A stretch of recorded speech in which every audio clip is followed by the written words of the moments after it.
Well, hello, I'm Annette from it'sadelight.com, and today I am going to share with you how to make a delicious cranberry orange relish. This is a fermented relish.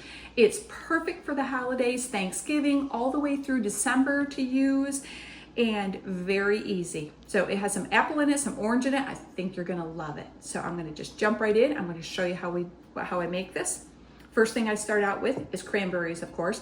I am using fresh cranberries, and you can use frozen. I haven't tried frozen yet, but you can use frozen when you're fermenting. So the first step we're gonna do is we are just going to mince up our cranberries in a mincer, okay? And we measure our cranberries out after we mince them. That's something that's kind of important to know. You can go as fine or as chunky as you want to when you mince them. I'm gonna go a little bit finer on my cranberries because I have my apple a little bit more chunky and my orange is gonna be a little bit more chunky, okay?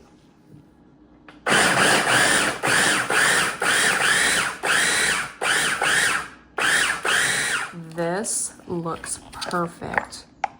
You just have nice fine pieces. That's how I like it. So we're gonna measure this out to give us our 2 cups. I have a 2-cup measure here, so I just have to fill it, one time.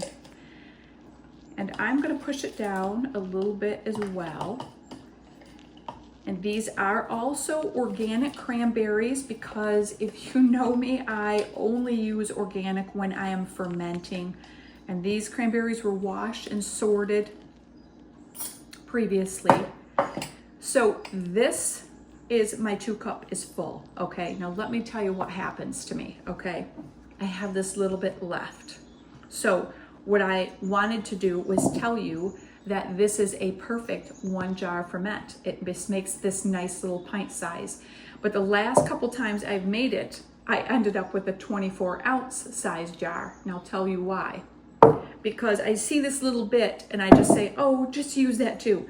The same thing happened to me with the apple. It's like 1 full apple is just a little bit more than a cup. So I added that all in. If you choose to do that, that's fine with all the other portions that you have, but you're gonna end up with more. So you're gonna have to use a bigger jar. And as we go on, I'll tell you, because we don't want a ton of headspace in a jar we're using bigger.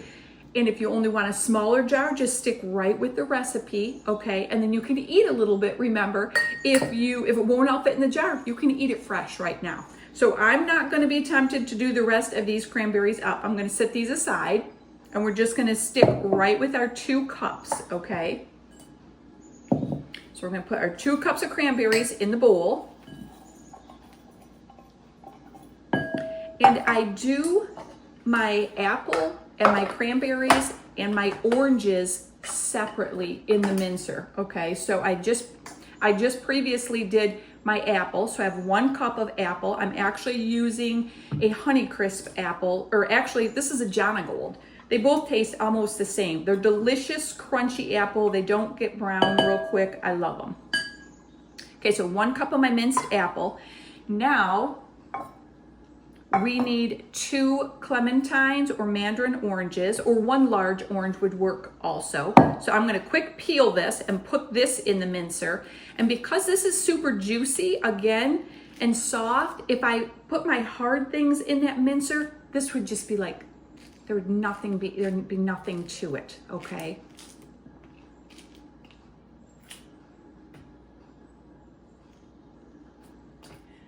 Okay, so now I'm just gonna pull out some of this as I go too. I'm just gonna put my orange in here. Just gonna give it a quick mince. And again, because this is so soft and juicy that if I put it in there with my apple and my cranberries, it just would become mush. It's gonna get really soft already. That's all it takes. Maybe, let's check this and see if it, I'm gonna do just 1 more zip.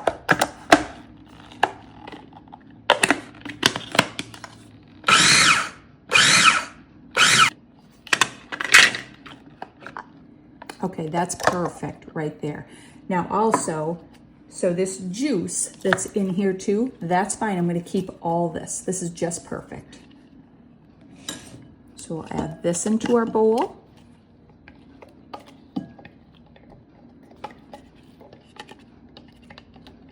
Every little bit of goodness out of there.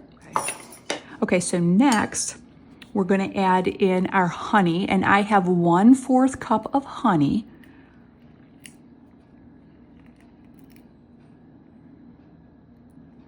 And this is just smelling so delicious with this orange and cranberry and apple.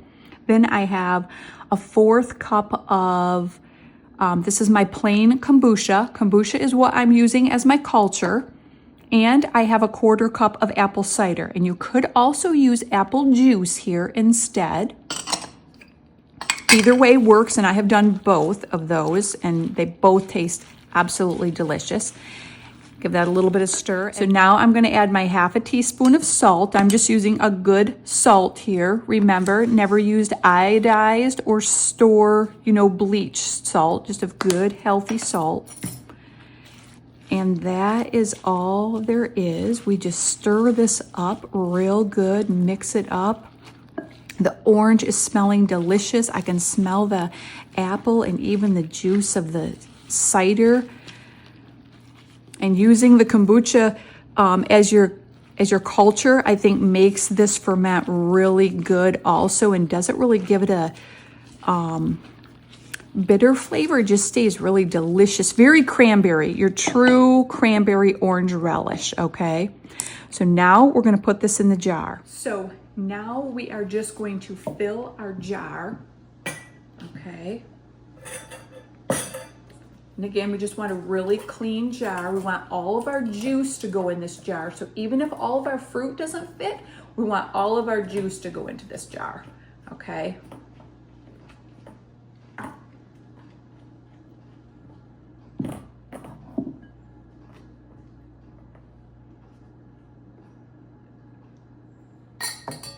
Okay, so I do have a little bit left, okay, of this. And we're gonna eat this because it's not gonna be enough to fill this jar up high enough. We don't want a jar to be half full or 2/3 full. If you had an inch of space, that would be one thing, but I don't really want a whole lot of space when I'm fermenting in a jar of produce, okay? This is including our liquids like a water kefir or a kombucha or something like that. But when I am doing a produce food, I want my jar to be as full as possible, okay? So this little bit we'll just eat, okay? And actually there's a lot of juice in this jar, so even though there's a little bit in my bowl, I'm gonna be okay with this. I'm just gonna set this aside. And you don't have to have a weight on this, okay? For cranberry relish, you don't. You might hear some people do, but you don't have to have a weight. Okay, so this is nice and full. You can see my liquid in there. This is perfect. All right, so I have 2 lids here today. I am gonna use this one by, it's by the Trellis Company. I thought it was Trello, but it's Trellis Company. This is a US company. You can read the story about the man who's making these, but they're really great. They have a rubber ring in here. They have this great little vent, which is just like what Ball used to have with this vented lid. I love these vented lids. Then I don't have to have anything else for it. We're gonna put it on, just nice finger tight like that. And then this is gonna sit on a plate because I have had this one spill over. So, because we do have it really full. Now let me just share a couple other things about this ferment. First, I'm gonna just share a couple things about the recipe. Something else that you can put into this recipe is you can put dried cherries in here, and I would only do like 1/8 to 1/4 of a cup, but you can add dried cherries in it. You also could add some orange rind if you wanted to, or orange zest rather, like a tablespoon to this recipe also. That's a little too orangey for us. We love it just like this, and so I am sharing it just my favorite way, just like this.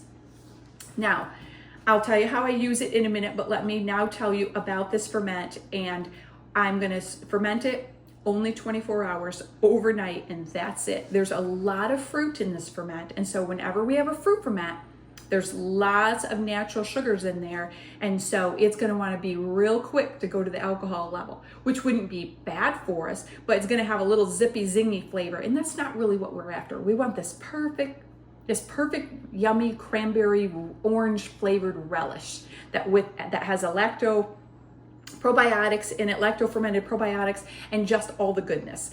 So we're going to do 24 hours, and then it goes in the refrige. And then again, it's going to slowly ferment. Okay, you're going to put a storage cap on. You're going to take this cap off, and then we're just going to put just your storage, your regular, goodness gracious, do I have one? Yes, here's just a plain black one. So I'll take my ferment cap off. I'll put my storage lid on. It goes in the refrige. And then we are going to enjoy this for a week. I'm going to try to use it up 1.5 to 2 weeks. I don't want to go any further than 2 weeks with a fruit ferment. We'll probably have it gone in 1 week for this little amount. So that's a little tip there. If it was really warm and I had a couple of fall days that just got really warm, I wouldn't even go 24 hours. I would go 12 hours. So that means if I made it in the morning, I would put it in the fridge at night, or if I made it in the evening, I would just let it go overnight and I would put it in the fridge the next morning, okay? So just a little tidbit there. Now, let me tell you the delicious ways that I love to use this. There's 2 ways that we love to use this. Beyond just the delicious cranberry orange relish that you love to serve at Thanksgiving and with all your holiday foods, the 2 ways that I love to serve it are, one is I will take a couple tablespoons, or let's say maybe 1/4 of a cup of this. I will add a little bit of oil. I don't really measure. I'll just say a tablespoon or less into a small bowl, kind of maybe a little bit bigger than this, and stir that around, and it kind of turns into this delicious cranberry vinaigrette dressing. And then I will make us a lettuce salad that has some apples and some pecans on it, maybe some white cheese and a couple pieces of apple, and then I will toss this dressing all over that salad, and it's absolutely delicious. Perfect for a fall salad that you're going to have with soups or whatever you're serving. The other way that this cranberry relish I think is delicious is to take a good portion, probably half the jar or more, add some whipped cream to it, some chopped walnuts, Oregon pecans, whatever your favorite is, and even a little bit more fresh apple. I'd take a half apple and chop that up as well with the peel on. And now stir that all together, and you've created this delicious, creamy Waldorf cranberry type of salad that is also delicious in so many different ways. So I think you guys are gonna love this fermented cranberry orange relish to use all through the season. Stock up on some cranberries so you have some in the freezer. I want to be able to make this all the way through winter because we love this so much. And also, if you love this ferment and you're interested in ferments, be sure to check out, I have a whole course on fermenting, one single jar at a time. And we'll teach you just over a dozen different ferments that you can use, how to use them, how to safely ferment, have confidence in fermenting. So be sure you check out that course below. If you love this recipe, give it a like, tell me what you made with it, and thank you for watching, and I will see you in the next video.